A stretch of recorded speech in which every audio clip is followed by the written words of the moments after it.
So I'm here on Johnson Street.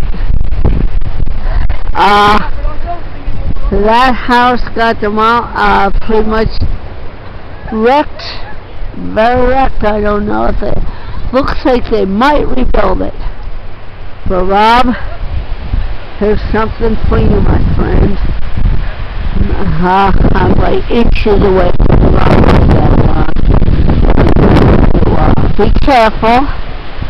I'm just stay right here and just give you a beautiful view of the Bayhead Atlantic Ocean.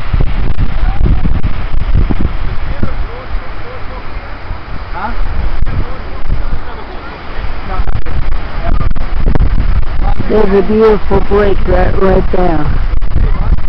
Not beautiful or spectacular, but it's a nice one.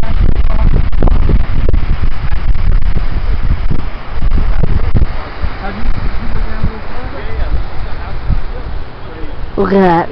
All these properties got whacked up pretty hard by Sandy, man.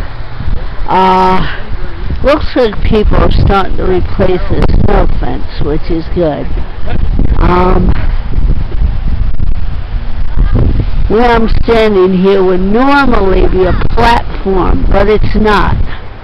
Alright, it's getting rotten cold. I'm gonna sign off and say adios, muchachos. Alright. Later. There may be a part 2 or 3 to this, but we shall see. Whoa.